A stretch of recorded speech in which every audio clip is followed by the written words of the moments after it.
Hi everyone, my name is Roberta McCaffrey Robertson from Love Race Music.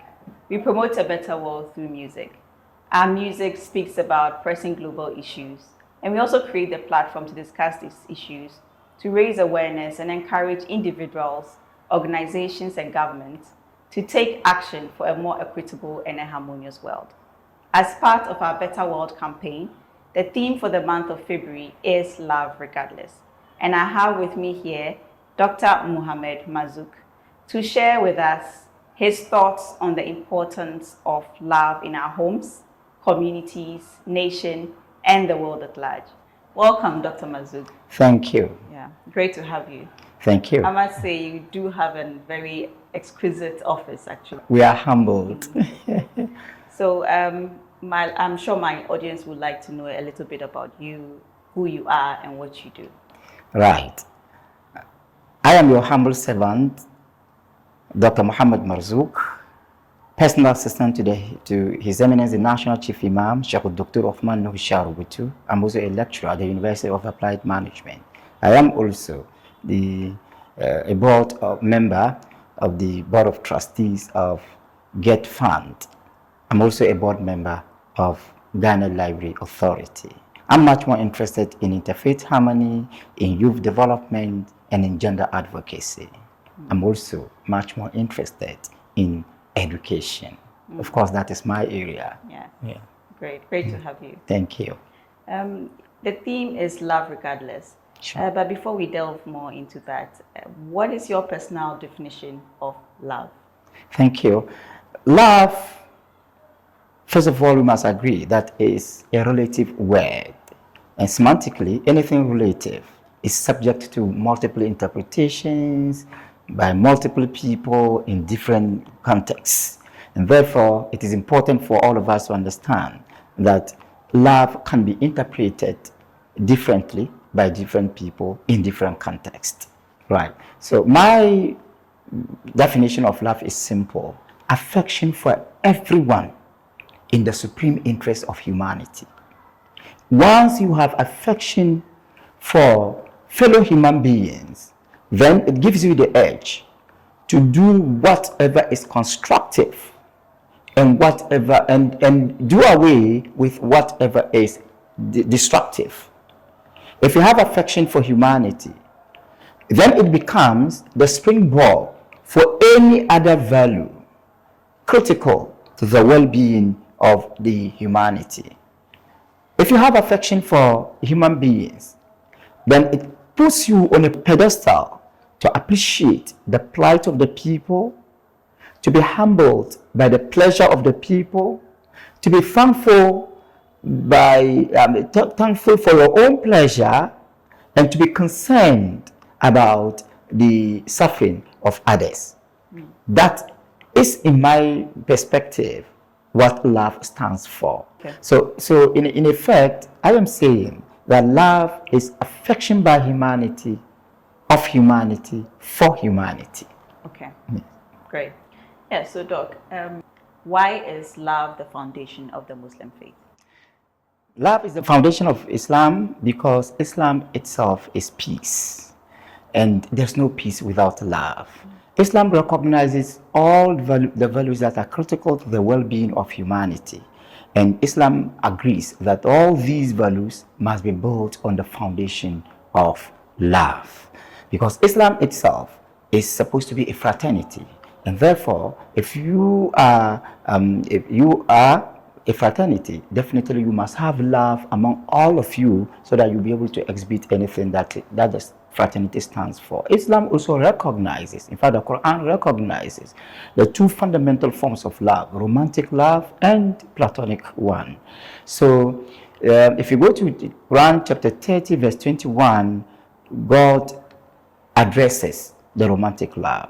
The verse says that we have been created, that Allah has created us from among ourselves, spouses, so that we may find in these spouses tranquility.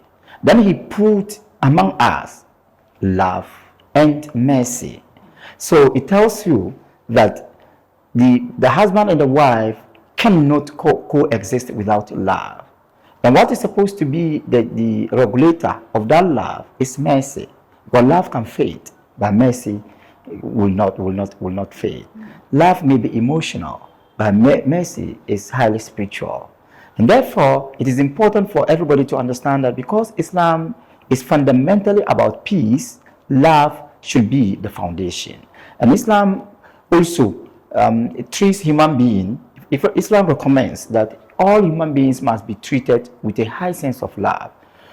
If you go beyond the romantic form of love and you come to the platonic one, you realize that God has 99 names. And one of these 99 names is love. So God himself is lovely. Islam is lovely. Muslims are lovely.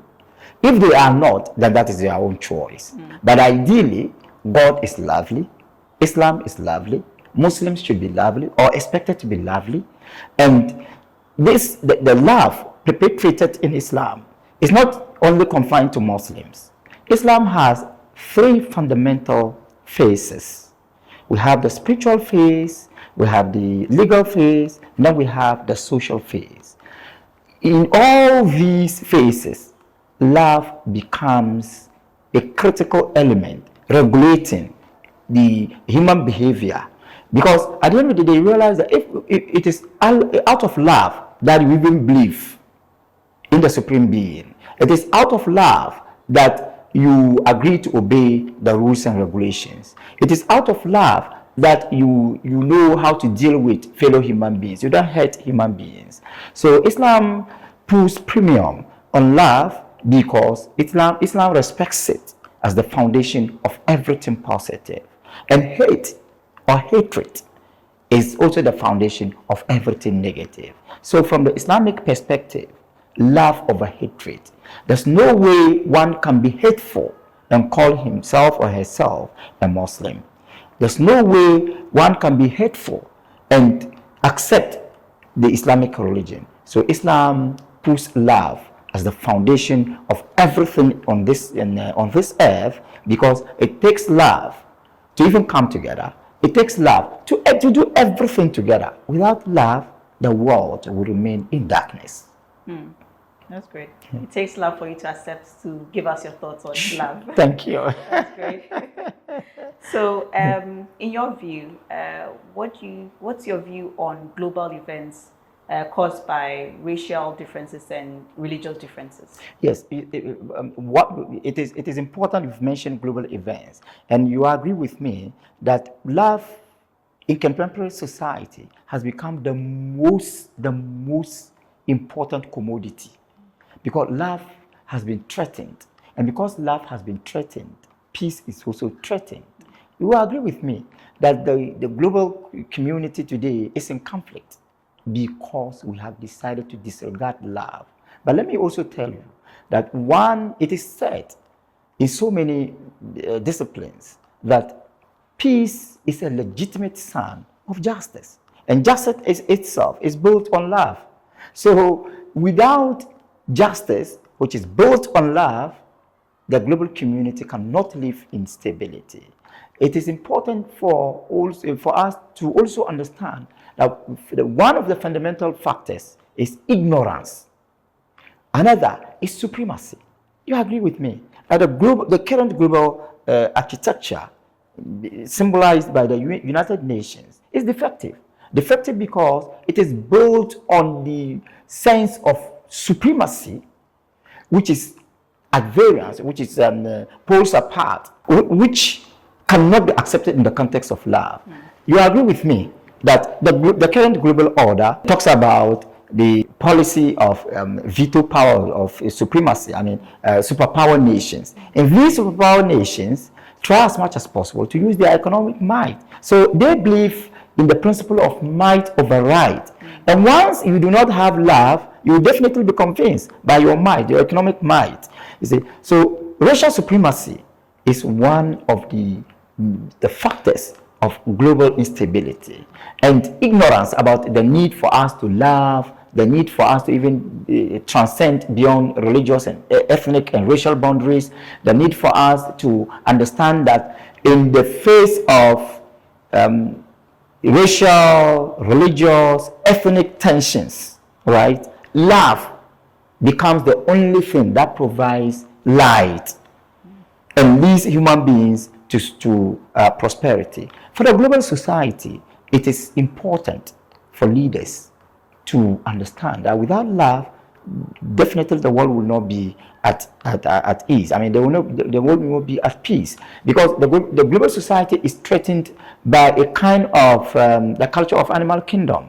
One of you mentioned racism. Yeah. Definitely you should relate it to the animal kingdom. Racism is purely a culture of the animal kingdom, where you see anaconda moving with anaconda, jaguar with jaguar, lion with lion, monkey with monkey. You will never go to the animal kingdom. You see monkey with lion. It is impossible, because the lion sees themselves as unique, distinct, supreme. The monkey may be trying as much as possible to protect itself from the superpower of the lion. So it is purely the animal behavior. So if you have a world that is structured on the basis of supremacy, then it becomes a template of the jungle. And it is important for us to understand that the only solution to this animalistic behavior in the international community is love for all, irrespective of our race, irrespective of our religion, irrespective of our status, irrespective of our ethnicity, irrespective of our political leadership. We must have the principle of love for all, or love by all, love of all by all, for all. And if we all have the same level of love, then of course we can understand that we are creatures belonging to one fraternity, and that fraternity is human fraternity. So it is important. I think it is a very complex thing. Global community is ruled by various leaders of the countries, and it is important for them to understand that at all levels, when they go to the formulation of the level of policy formulation, they should be driven by love, not by hatred. And they should also understand that whatever affects the supernation affects the lower nation. And if you create a sense of supremacy, definitely you are creating, behind the scenes, you are creating a sense of inferiority. And of course, once you have supremacy and inferiority, you should be ready for friction. That friction will threaten global order, to threaten global stability, to threaten global peace, to threaten global prosperity. So it is important for us to understand that for the world to live in peace, we must all accept the principle of true love. And it is with true love that we can talk about all the other values: sympathy, tolerance, respect, and reconciliation, unity, even peace. If we come together to accept all these things, then we will be acting as true human beings, regulated by true love. But if we throw love away, then we will not be different from the animal kingdom. And I want to believe that people like your project, it should be assisted. It should be encouraged. People should help you economically, ideationally, and in terms of, and then even financially, so that you'll be able to educate people. Because at the end of the day, it takes efforts like these to educate the global society, and then to educate the human being to understand the need for love. Because without love, humanity will descend into the level of the jungle. May God forbid. Yeah, amen. I think my personal pick is the analogy that you brought, that once there is supremacy, yes, and there's inferiority, yes, definitely there's going to be friction. Sure. So we are all equal. Sure. We should be treated equally and sure, fairly. That's a good one. So how are we going to be able to practice love in a way that will heal the world? You see, if we want to practice love in a way that will heal the world, then we must as well consider the stages in life. 1, domestic. Love should be a domestic commodity. It should start from home. It should be a form of learning children should be exposed to. The parent the male and the female parent, the father and the mother, should showcase love. They should teach love not by only by word, but by action. Psychologically, if you are hostile, the woman, the husband and the wife are hostile, definitely the children will learn that kind of hostility. But if they are lovely, irrespective of their challenges, they try as much as possible to conceal deep hatred by lively smiles. Definitely, the children will take it. So love should be taught at home, then from home to school. Love should be taught in school. Teachers should be lovely. Teachers, this is not to say that teachers should not punish, but punishment itself should be regulated by love. If punishment is conducted in the context of love, then it becomes productive. But if punishment is conducted in the form of hatred, it becomes deformative, right? So, or defective. So we should try as much as possible to ensure that love rules our academic institutions, from primary school to the university or any other institution of higher learning. Then from there, you graduate to the industry, the workplace. The culture, the workplace culture should be that of love. If love prevails in a workplace, no one will complain about unnecessary delay in promotion. No one will complain about the placement of job.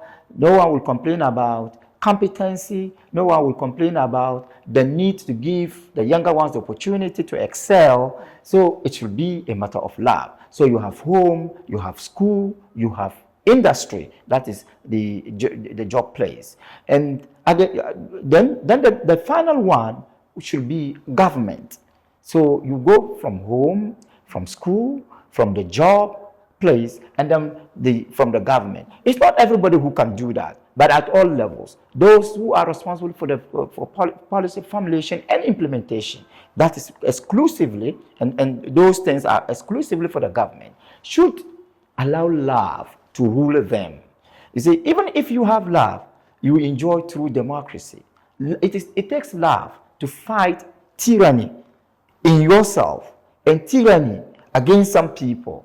So it is important for if we had applied love, true love, our democratic politics would have been sanitized. It should have been devoid of politics of insults, politics of bullying, politics of name calling, and then politics of corruption. It takes love to be able to serve your country without any iota of corruption. So at that level too, love must prevail. And if you have love regulating our lives at all these levels, home, school, work, governmental level, definitely we will be pursuing love in a way that will be productive to the international community. And this is what I propose to the governments of the various countries, even to the world governing body, the United Nations. The United Nations itself should allow love to prevail. It should not allow this kind of supremacy, that is traceable to the jungle. It should allow love for humanity, because it is human beings that constitute the countries. Yeah. So love for humanity must be the guiding principle of the United Nations. Love for humanity must be the guiding principles of all the countries constituting the United Nations. And if we do that, definitely love will be promoted over hatred, and humanity will be the ultimate beneficiary. A great one. Okay. So I'm sure you have some final words to our audience. What are your final words? Yeah. I think the world has come to a stage where love should be given the chance to rule. However, we cannot allow love to rule if we fail to stand by certain values and to do away with certain vices. I am therefore proposing to fellow Ghanaians, to fellow Africans, to the global community, to stand by love instead of hatred, unity instead of division, reconciliation instead of aggression, forgiveness instead of vindictiveness, and peace instead of violence. If we are able to do all these things by the grace of Almighty Allah, and in the end, we will not remember the discomfort of our struggle, but the comfort of our victory in pursuit of love over hatred and prosperity over adversity. Peace be unto all of us. Amen. Amen. Amen. Thank you so much You're for your welcome. thoughts. We are very grateful for that. Thank you. This is Love Race Music, promoting a better world through music.